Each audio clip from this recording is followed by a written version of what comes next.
glimmer of hope. Officials from the Kremlin and Ukraine are holding another round of talks amid a major announcement from the Russian military. Pain at the pump. We examine a proposal to suspend gas taxes across the U.S. and if it will help consumers. New leader. The Catholic University of America names a convert to the faith as its new president. We hear directly from Peter Kilpatrick.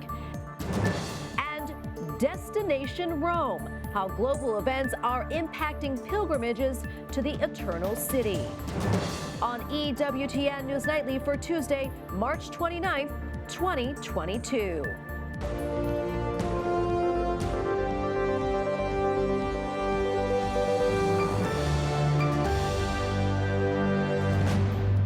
Thank you so much for being with us tonight. I'm Tracy Sable. Russia says it will scale back its military operations near Ukraine's capital city. The move comes as officials from both sides are meeting on a possible deal to end the war. The discussions are being led by the foreign minister of Turkey. Ukraine's defense minister, wearing green, greets Turkish officials before the discussions began in Istanbul. The delegations from Russia and Ukraine are scheduled for 2 days of talks. Earlier meetings failed to meet much progress. Meantime, the Kremlin says it will scale back its military operations in 2 parts of Ukraine, saying it is a sign of its interest in finding an end to the war. Our President Joe Biden welcomed Singapore's Prime Minister to the White House today to discuss the war in Ukraine. Like the U.S., Singapore has also imposed sanctions on Russia. The meeting, according to the White House, was also aimed at keeping the Indo-Pacific free, prosperous, and open. White House correspondent Owen Jensen reports. As destruction in Ukraine continues, hear Russian forces hitting a government building today in the southern port city of Mykolaiv, reportedly killing 7 people. Singapore Prime Minister Loong arrives at the White House to discuss, President Joe Biden said, freedom of the seas, democracy in Burma, advancing economic growth, and of course, the war in Europe. Both men in the Oval Office calling it a critical moment. Russia's unprovoked and unjustifiable war against Ukraine is an urgent threat to both Europe and, I believe, to the Indo-Pacific as well. Both leaders issued a joint press statement. We're going to continue to keep strong the sanctions. We're going to continue to provide the Ukrainian military with their capacity to defend themselves. And we're going to continue to keep a close eye on what's going on. And Singapore deeply appreciates America's commitment to engage Southeast Asia, and especially Singapore, despite the ongoing crisis in Ukraine. Singapore and other Pacific partners, Australia, Japan, New Zealand, and South Korea, moved relatively quickly to hit Russia with sanctions following the invasion. And after several rounds of failed negotiations to halt the war in Ukraine, along with talks, there is skepticism too. For now, no end to the conflict. And at the Pentagon, spokesperson John Kirby was asked about whether Russia might be considering using weapons of mass destruction. We haven't seen any indications that they are preparing to use chemical or biological weapons. And we're watching this, obviously, you might imagine, we're watching it very, very closely, monitoring it the best we can. But there's no indications at this time that they're preparing to use weapons of mass destruction. Also today, President Biden traveled to the U.S. Capitol to bid a final farewell to Alaska Congressman Don Young, who passed away at the age of 88. Young, the longest-serving Republican in the history of the House, was first elected back in 1973. In Washington, Owen Jensen, EWTN News Nightly. And joining us now is John Elliot, Republican strategist and former National Security Council spokesman under President Donald Trump. John, welcome back. Always so good to see you. Russia says that it will scale back operations in Kyiv, but as Owen just reported, Secretary of State Antony Blinken does not seem convinced that Russia will do what it says, a sentiment that seems to be echoed by the rest of the Biden administration. I'd like to get your thoughts on that. Yeah, absolutely, Tracy. It's great to join you again. The issue with the statements by Putin and his lieutenants who are negotiating down in Turkey are saying that they're going to be pulling back from Kyiv and another couple key cities, but there hasn't been any evidence of that on the ground to the point of both the Pentagon as well as Tony Blinken and his team. So the issue here, Tracy, is that we're going to have the substance is what it's going to be on the ground, and so we're going to have to wait till there's absolute proof that they are indeed pulling back, because to just take his word for it, Putin's word for it right now, is just unacceptable. Yeah, Pentagon Press Secretary John Kirby, he held a briefing this afternoon, and he said the Russia is more likely repositioning forces. From your perspective, do you think that's what's happening in Ukraine? I think there is some repositioning of forces, but there is no proof right now that they're actually withdrawing, or if they're moving out from Kyiv, which is where they're actually repositioning forces. It looks like they're probably doing that because they're getting some real pushback militarily from the Ukrainian forces, because the Ukraine forces have done a great job around Kyiv, being really strong in pushing back against the forces from Russia. And so if Russia is in any way repositioning forces, it's because it's getting tremendous resistance from strong fighting by the Ukrainians on the ground. And John, you mentioned the talks taking place in Turkey. I want to get your thoughts on that. Obviously, previous talks really were not all that fruitful. Do you think they'll be able to make an agreement during these talks?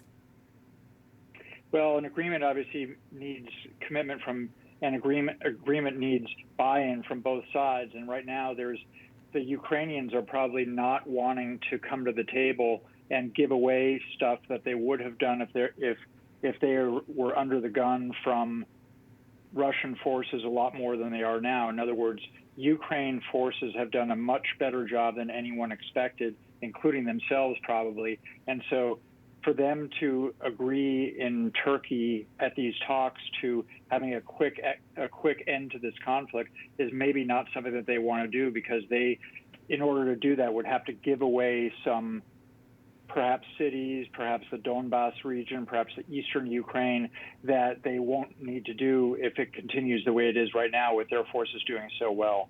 So if I were a Ukrainian general, and if I were on the political side with Zelensky, you better believe that his people are not going to want to give away things that they would have given away if they were really being held their feet to the fire by the Russian forces, which just isn't happening the way people thought.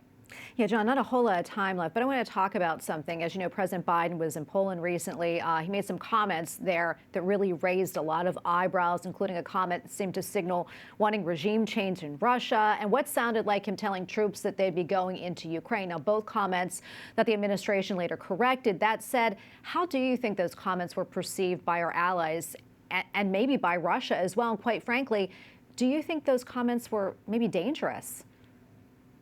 Well, there was actually a third, Tracy. You're very right to bring up those two examples, but there was a third where Biden said that we would respond in kind if we were attacked, or if Ukraine were attacked with chemical weapons, that NATO would respond in kind, which is totally not what's going on. So those are three major statements that need to be walked back. Well, so much more we can talk about, John, but unfortunately we have to leave it right there. Thank you so much for your time and analysis. We really appreciate it. Our gas prices continue to surge across the U.S. Several states have temporarily waived their gas tax to provide relief for drivers. Some lawmakers on Capitol Hill are pushing to make that idea a national priority. Capitol Hill correspondent Eric Rosales joins us with more. Gas prices are so high that some governors and states are offering their constituents free gas cards, like California Governor Gavin Newsom. $400 for each registered vehicle that an individual owns, up to 2 vehicles. That direct relief will address the issue that we all are struggling to address, and that's the issue of gas prices, not only here in our state, but of course all across this country. But Republicans don't think these ideas will help. If you add more federal spending, even if it's to give some temporary relief in terms of a gas card or something, you are adding to the demand side of that supply and demand economy that we live in, and the end result ultimately will be higher inflationary pressures. But Democratic Senator Mark Kelly thinks a federal gas tax holiday is the way to go, saying in a statement, quote, "Gas prices are already high and have been climbing even higher. We need to act quickly to strengthen our energy independence and pass my bill. That eliminates the federal gas tax for the rest of the year." His bill would suspend the 18.4 cents per gallon federal gas tax until January 1st, 2023. Pass tax savings to Americans, not oil and gas companies, monitored by the Treasury Department. And keep the Highway Trust Fund solvent through fund transfers from the Treasury Department. The lead Republican on the Senate Finance Committee doesn't buy it. I think it's a gimmick. Even if you accept it as on face as an 18-cent change in this chart,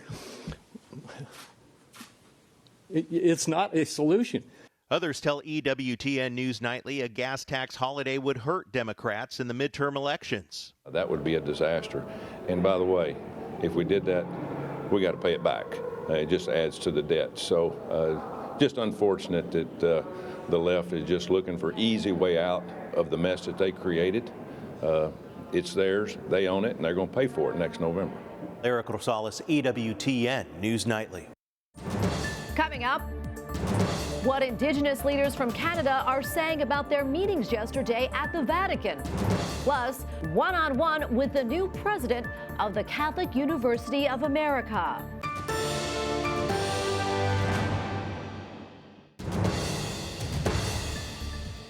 At the Vatican, Pope Francis met with indigenous delegates from Canada about alleged abuses at church-run residential schools.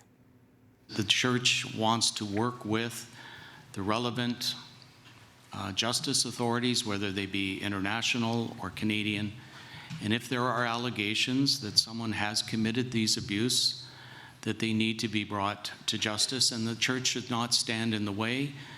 During yesterday's news conference, Bishop William McGrattan affirmed the church's desire to help victims find justice and healing. While overseas, Shanghai is now under a strict COVID-19 lockdown with more than 25 million people. China's largest city has half of China's new coronavirus cases. Initial restrictions apply to the financial district, where residents are confined to their homes. Non-essential businesses are closed and mass testing is in place. Other sections of Shanghai begin a lockdown on Friday. Meantime, COVID-19 rules are in effect as Hong Kong's Muslims prepare for Ramadan. Under social distancing, no more than 2 people can gather until April 21st. Muslim leaders hope, as infection rates subside, that in-person group prayers may soon begin. In Kowloon's, mosque precautions include disinfection spray and prepackaged meals. Ramadan begins this Friday. Well, back in the United States, there will be a new face on the campus of Catholic University of America this summer. Dr. Peter Kilpatrick has been named the new president starting July 1st. His wealth of experience includes his position as Dean of Engineering at the University of Notre Dame and most recently Provost and Vice President for Academic Affairs at the Illinois Institute of Technology. And Peter Kilpatrick joins us now. Dr. Kilpatrick, welcome and congratulations. Thank you so much for your time today. Oh, I'm happy to do it, Tracy. Great to be with you. Well, first off, can you tell us what this new role means to you personally and professionally? Well, personally, it's a lifetime dream to lead a university of this stature and this commitment to my Catholic faith. Professionally, I think it's the culmination of 39 years of being an academic and an administrator. So while I'm really well prepared for it, I'm also encouraging everyone to support me as best they can, but I'm delighted to do this. Previously, we had mentioned some of your professional achievements, but I'm curious, what were some of the highlights for you in your career, and how would you like to build upon that experience in your new position at CUA? Well, I think the highlights of my career have really been around the people that I've met.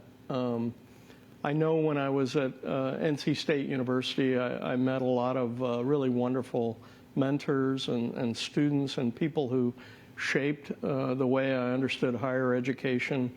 At Notre Dame, I certainly began to understand how unique and how important Catholic higher ed is for the world of higher education.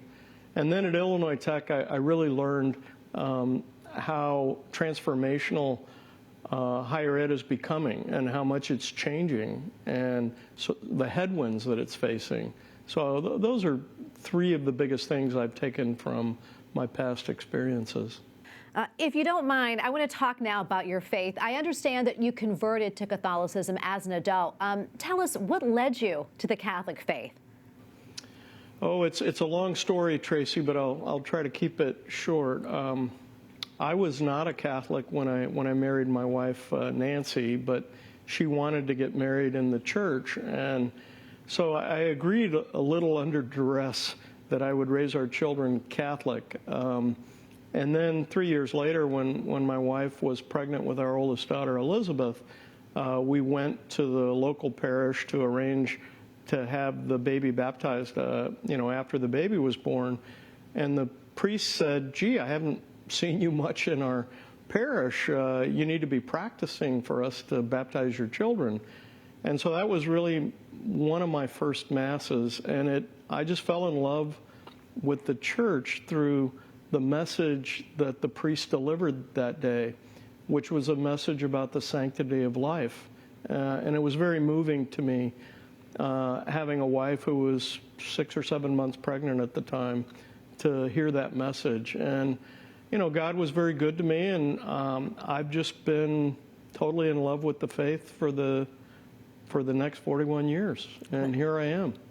Oh, that is so wonderful. Well, before I let you go, I'm curious, how do you see the future of CUA, and what are you looking most forward to in your new role? Oh, I think the university's future is incredibly bright. John Garvey has just done a magnificent job of leading this university for 12 years. He's accomplished so much in terms of upgrading the facilities, hiring great Catholic faculty and staff, helping to launch an advancement effort that's really, really developed nicely over the last several years under Scott Rembold's leadership. And, I'm just trying to continue the momentum that John and the university has. There are a few headwinds, I think, that the university faces because of the transformation of higher ed. So I'll be focusing on all of those things that John did so well, but also, really focusing in on enrollment and revenue growth for the university so that Catholic University can really flourish in the years to come. Well, Dr. Kilpatrick, thank you so much for taking the time to speak with us. Congratulations again, and God bless you. Thank you so much, Tracy. I appreciate it. Good to be with you today. Up next, hope springs eternal. Amid troubling news regarding tourism in Rome, we have analysis from EWTN's Teresa Tomeo.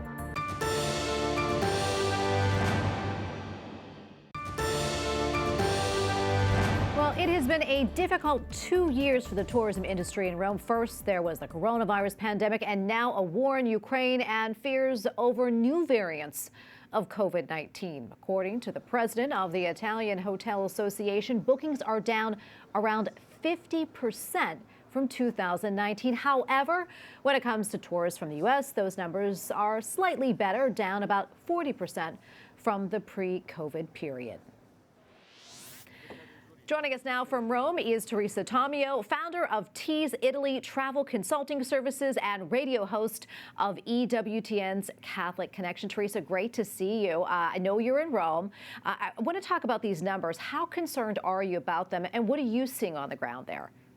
Well, what we're seeing is I say, good news. We just wrapped up a pilgrimage, Tracy, with 40 people from all over the United States of America. Such a wonderful group of people. We began almost 2 weeks ago way up north in Milano. We went to Florence, went to Siena, Assisi, all the way down to San Giovanni Rotondo in the south in the region of Puglia, the heel of Italy, and then back up here in Rome. And they've had a marvelous time, and they are all so glad that they made the effort. I think back home in the States there is some concern, and we even had people ask us, well, what impact would the situation in Ukraine have? But really, it's so far away from here in Italy. It's just been wonderful.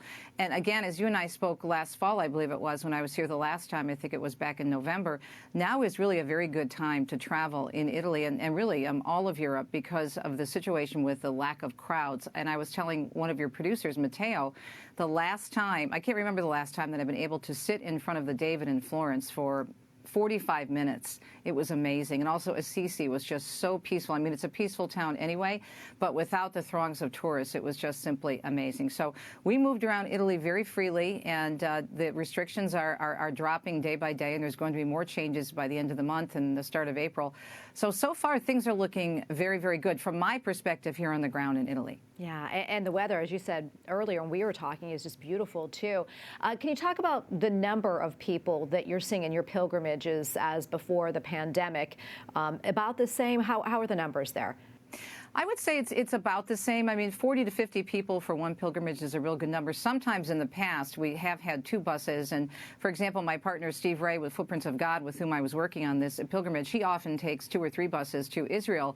So I think it's a little bit lower than that now. But to have 40 people post-COVID, I think that's a very good number. And we like to keep them that size when you're going to Italy because there's a lot of moving around that you have to do to see all the sites. So I would say 40 to 50 people is a very, very good number, especially after COVID. And we also have a trip coming up in June. We're going to be up in Oberammergau, Germany for the Passion Play. And then we're also going to be going to Switzerland and then down to Milan. And we have 2 buses actually for that trip. And it's very exciting because many of these trips that we're doing now were trips that were delayed, completely canceled and postponed because of COVID in 2020. But there's a real interest of people trying to get on now to some of these trips because they're just really aching to get out and travel. Yeah. Can you talk about maybe some of the highlights that you'll see along the way during those trips or maybe any future trips that you have planned for Italy? Sure. Well, for Oberammergau, we start up in Oberammergau, Germany for the Passion Play, and then we go to parts of Germany, the very Catholic parts of Germany, a little bit of Austria, then down to Lugano, Switzerland, and then coming down to Milan, ending in Milan, which is such a beautiful city. You have the Duomo, you have the Last Supper, you have so much to see there. Not far from Milano is Pavia, which is where St. Augustine is buried. We actually stopped there on this trip. And then in November, we're right now planning another trip, which is going to be based here in Rome with one night in Assisi. And we're going to concentrate on the area around Rome, which is just so lovely. There's many small lakes and castles and places you can go to have different experiences, maybe a cooking class. There's also a lot of different churches that a lot of people don't go to in these areas. And, of course, there's such a Catholic connection to all of these places. So it's going to be a little bit of a shorter trip, but that's in the planning stages right now. So we've got Oberammergau in June. And there's actually several trips that my partner Steve Ray is taking to Oberammergau. I'm doing one in June with him. And then we're looking, myself and my husband, to do a trip back to Italy in November. Teresa, before I let you go, what would you say to folks who maybe are interested in going on a pilgrimage? Maybe they're, on the fence about it. What would you tell them? I would say, and you and I have talked about this, I think, many times when I was on with you in June and in November and now today, Tracy, I would say now is a great time. Again, being able to sit in front of the tomb of St. Francis and not be rushed out, to be able to sit and really admire the David for over 40 minutes. I've been to Rome so many times, and that's never happened to me. And to go into the Vatican without any lines and to spend more time in the Sistine Chapel. I don't think it's going to be pre-COVID-like conditions in terms of numbers for a while yet, but it is starting to build. So I would really advise people, if you're thinking about going to Europe, especially Italy, to do it within the next year. No longer than that, maybe I think in 2 years they'll start seeing those pre-COVID numbers again because it's such a beautiful place to be. It's my favorite place to visit outside the United States. Of course, the Catholic Church is so alive here and so many things to see. So travel now because you won't have the crowds. All right. Well, Teresa, you sold me. Thank you so much. Always so great to see you, my friend. Thanks. Great to see you, too. And God bless your work at EWTN News Nightly. And we thank you for watching tonight. For the entire EWTN News Nightly team, I'm Tracy Sable. Good night and God bless.